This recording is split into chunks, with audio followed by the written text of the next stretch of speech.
right. Christine and I started doing these shows together in the year 2008. And the first show we did was not that far from here, in a place called the Old Town School of Folk Music. And I had never heard of such a thing. I had never heard of a thing called a School of Folk Music. And the skeptical part of me thought, you know, this could be one of the most colossal scams in the history of the world. A school to teach folk music, really? There's only 3 chords. How big of a school do you need? There we were in this beautiful amphitheater, and over here was the professor of G, C, and D. They were all there on the professor. I felt an obligation to be a folk singer from the North Shore of Boston to teach them something from my unique perspective, and this is what I told them. I said, ladies and gentlemen, and professors of mandolin, or whatever the hell you do here, this is how you can tell when a folk show is going down the toilet, when a folk singer puts on his $2 smudgy spectacles. He says, and now I shall read an excerpt from my book. This is my book. It's called Memoirs of a C Student. Memoirs of a C Student. It took 5 years to write this book. 5 years. If I was a B student, I could have done it in a week, And on the back, there are quotes from important people in my life. And here's a quote from my wife, Teresa White, who grew up in the projects in federal housing in Lynn, Massachusetts. And she's brought many interesting character traits from her childhood in federal housing into her adult life. The one that's best represented here is one I like to refer to as a Kerwin Circle. That was the name of the place. A Kerwin Circle, federal housing, fundamental absence of subtlety. Here are the 7 words that she put on the back of this book, knowing that this book was going to live longer than every person that she knows in this life. So she wrote these 7 words so for people who haven't even been born yet, so that they can read 100 years from now how she feels about this enterprise and about her husband. Here we go. It's going to bring you too far into my life right now. It's going to be great, though. This thing better make lots of money.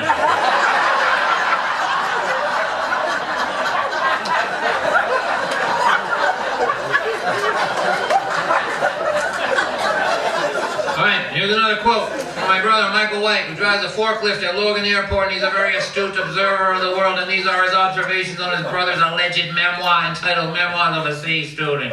I knew that this book was going to be a pack of lies as soon as I saw the title, because my brother was a D student.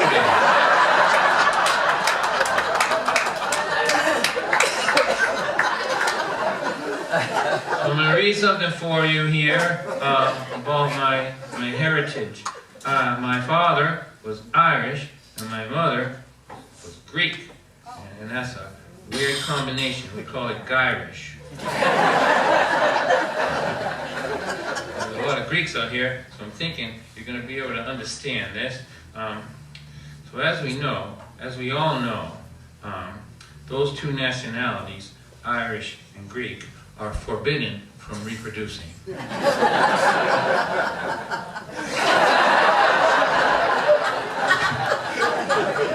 good reason. So I'm going to read this for anybody who's any combination of like Ireland, Scotland, England, you know, that group over there, and one parent is from there, and the other parent is Mediterranean. This unholy cross-pollination.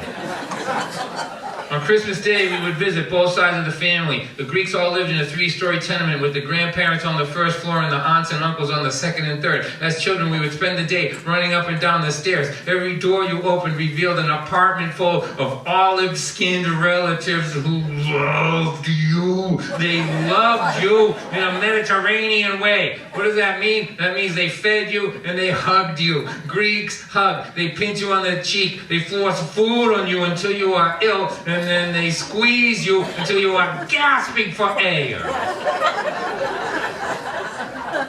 Another noteworthy thing about these people is that there are precious few situations imaginable to them where being loud would be considered inappropriate.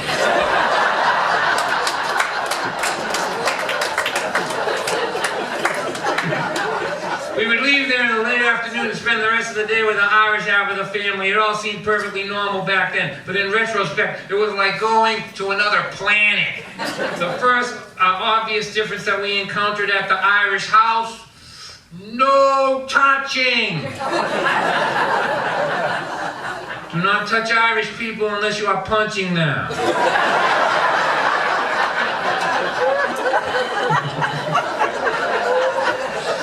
When we would arrive, my aunts and uncles would begrudgingly give us what I like to call the Irish hug. An Irish hug is when they put their arms around you as if they are being forced to do so at gunpoint.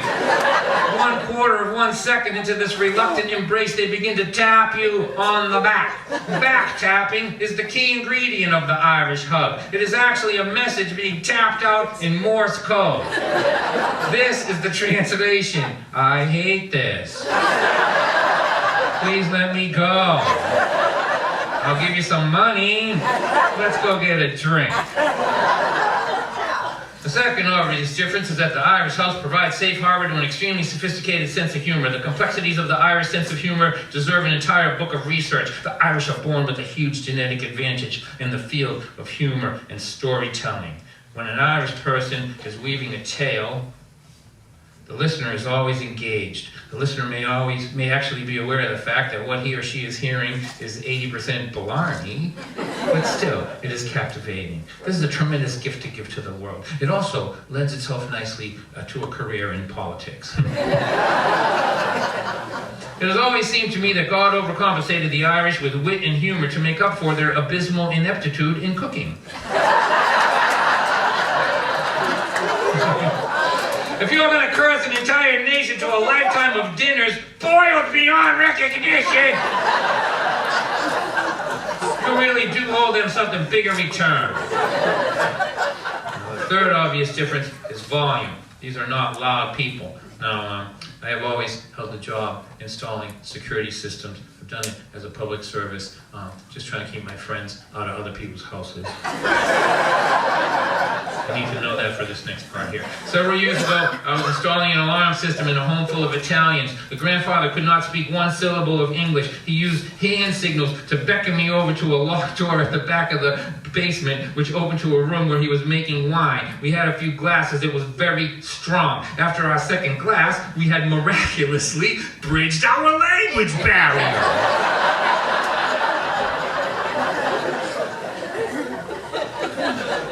I pointed to a covering on a heat pipe that was running across the ceiling, and I said, "This is asbestos." And he raised his glass, and he said, "Asbestos!" And I raised my glass, and I said, "Asbestos, this will kill you!" And he said, "Asbestos, kill you!" And then we had some more wine.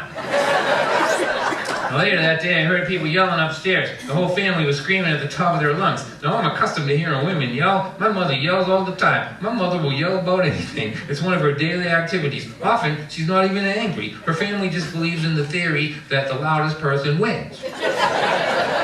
My dad, on the other hand, the Irish guy, you Irish people know what I'm about to say is true. On the other hand, my dad never yells when he gets angry. Instead, he seethes. As a child, my experience with the sound of a man raising his voice was that he had been seething over something for a week, and this was the sound you heard when his head finally exploded. What always followed this sound was trouble, great, big, very real trouble, so I am running wires over asbestos-covered pipes in the Italian basement for an alarm system to protect the illegal winery. When the entire family starts screaming, the men are so loud you could hear them a block away. I fully expect to hear gunfire. I consider climbing out a window and leaving my tools behind and trying to escape with my life, but instead, I climb to the top of the basement stairs, expecting to see blood and battered bodies. I peek around the door to the dining room, and I see all 10 of them sitting around the table and passing around pastry. Passing around pastry and screaming at each other. For a moment, it was so surreal to me that I thought the old man might have given me some psychedelic wine. No wonder he needed an alarm system. I watched for a while and finally realized that Italians are like Greeks. only louder. They can scream at you, feed you, call you an idiot, and love you all at the same time. It's amazing to witness. It is so not Irish.